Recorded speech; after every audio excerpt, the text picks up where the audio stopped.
Hello everyone, Alex back again with another video. This is going to be my November reading wrap up, as well as my TBR for December, with a couple of hopefuls in there because I don't know if I'll get to everything, and I'll explain why in a little bit here. But first book I finished in November, even though I read the majority of this in October. I know that the month you finish it is technically counts as a read for that month. Anyway, this is A Noise Downstairs by Linwood Barclay. This is my third book I've read from him now, and this might be my favourite. Honestly, this one was a real page turner. It follows our main character Paul Davis, and he forgets things. He has visions and gets confused and has sudden panic attacks. But he wasn't always like that. It opens with him discovering the dead bodies of two women in the back of the car of one of his colleagues. And he's sort of left for dead, and the aftermath of that is he suffers panic attacks, anxiety, depression, PTSD, that sort of thing.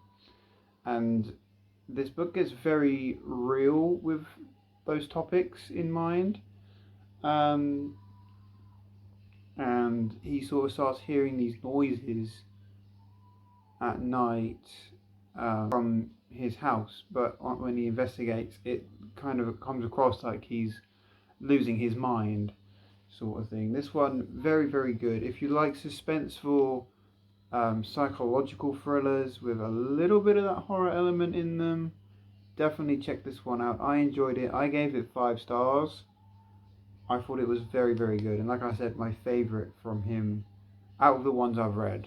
Definitely will read more from him in the future. I do have a few more to read, but probably won't get to them until 2026 now, but that one, very good.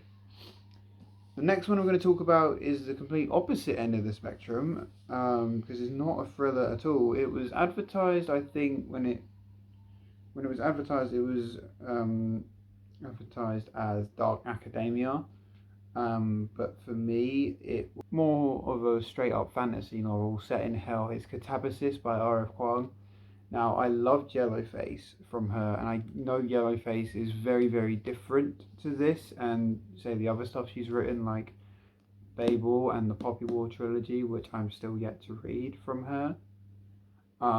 But this one didn't do it for me. I think I got about 60% of the way through. I'm 325 pages in, and I put it down. I couldn't finish it.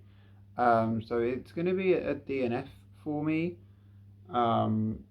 which is a shame because, like I said, I loved the other book that I've read from her. It's just this one didn't do it for me. I didn't like the characters in this one. They really, and all of the characters annoyed me except for one. Basically, everything that that happens to them in this book, I honestly think they deserve it. They're just really annoying characters, and it's a shame because this is the signed edition of this book as well, which is, very good to have that, but obviously won't be keeping this one because I didn't enjoy it. And I know this one's been, heavily was heavily around social media like BookTok, BookTube, things like that when it came out, but sorry guys, it wasn't for me. Next book I read in November is Live and Let Die by Ian Fleming. It's the second book in the James Bond series. I read Casino Royale back in January, and finally continuing on with the series. Now, after reading this one, I think I prefer the overall storyline in this one, but what put me off a little bit on this one is the way that some of the characters speak. Now, I get that might have been the way that some characters may have spoke back when this book was written in the 1950s, but it hasn't particularly aged all that well. So although I preferred the storyline of this one to Casino Royale, the characters in this one, obviously other than those that returning from the previous book, like James Bond for example, I really enjoyed. There's just certain other characters that really annoyed me in this one. I gave it 3 stars overall. It's very short. You can get through it pretty quick if you enjoy it. Like I said, enjoyed the story. Didn't enjoy some of the characters, but these are good to read through once if, like me, you're a Bond fan, have seen the films. But book-wise, maybe they haven't aged all that well. But yeah, Live and Let Die, Ian Fleming, is the 3rd and final book I've finished, well, technically, in November. I'm going to mention this book really quick, The Stand by Stephen King. I was hoping to get this one finished in November, couldn't quite do it. As you can see, I still have quite the chunk left of this one. That's going to take you till January. It is a very long novel, obviously it's the longest book he's ever written. It's probably going to be the longest book I've ever read. Which this edition is 1,325 pages. And I am currently sitting on page 830. So what's that, a good 500 pages left to go? Yeah. It's a chunky one. I am enjoying it. I think it's very, very good. Obviously, I'm a slow reader at the best of times. So this one will take me a while to get through, but I will get there eventually. I will finally be able to say that I've read The Stand by Stephen King.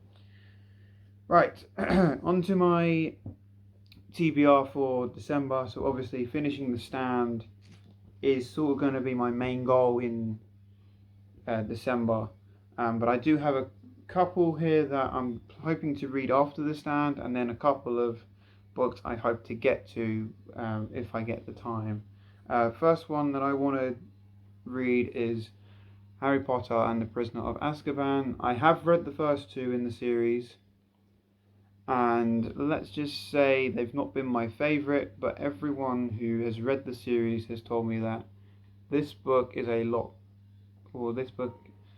makes the series a lot better, a lot darker, and I may enjoy this one more than I've enjoyed the first 2. And I do like to try and give every author their fair shot, so if I don't enjoy this one, I probably won't continue with the series. But I have seen all the films, and I can tell you this is my favourite film out of all of them, so who knows, maybe I'll enjoy the book. Yeah, I definitely hope to get this one finished, because I'd love to say I've read at least the first 3 books in the series. Even if I don't finish it, I won't be too disheartened. But yeah, it's obviously not the target audience for these books, being nearly 30 years old at this point, but didn't read these books growing up, so make up for lost time, I guess. The other one I know I definitely want to read in December is Hercule Poirot's Christmas by Agatha Christie. So this one sort of is set in late December. I believe it's set between the 22nd, split into 8 different parts, each one on a different date between the 22nd and the 28th of December.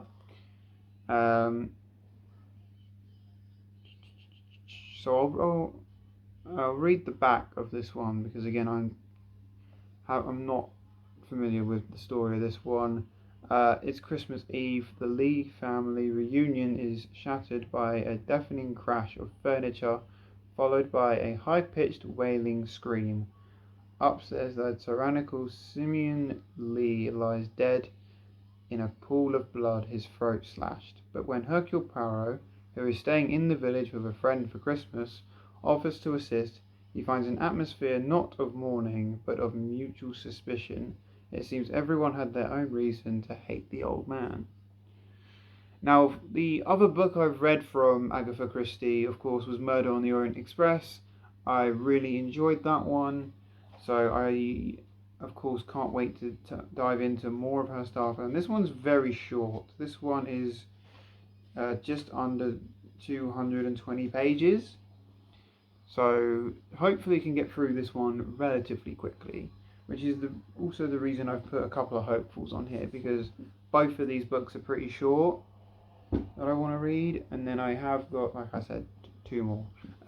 One is another classic one. It's Little Women by Louisa May Alcott. Again, saw the movie adaptation in 2019 that they did of this, and I have wanted to read the book. I quite like this edition actually, with the artwork on that. But yeah, everyone recommends this one. I never hear anything bad about this, so maybe I'll give it a try one day, hopefully, and hopefully around Christmas, because the first chapter is quite literally named A Merry Christmas. So hopefully I'll get to that one. If not, it'll be one I save till next year, maybe around Christmas time, or may even get to that one in January, who knows. But my last hopeful for December is another one I saw the adaptation of a while ago, is The Revenant by Michael Punk. Another shorter book, just over 300 pages, this one I believe. And of course I saw the film with Leonardo DiCaprio in it.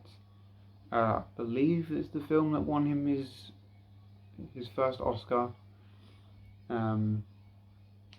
Yeah, the book came out originally in 2002. I hear good things about this. I've obviously been absent the film.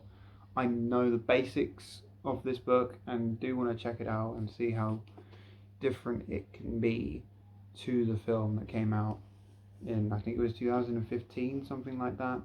But this one, it's not necessarily set around Christmas. It's more of a wintry theme because of the snowy setting. So if I do get to this one in January, I'll update you guys obviously later on those ones. But yeah, that's going to do it for now for this video, guys. I really hope you enjoyed. Please give it a thumbs up if you did enjoy it. Subscribe if you're new here, because as I said in my previous video, this is a new channel.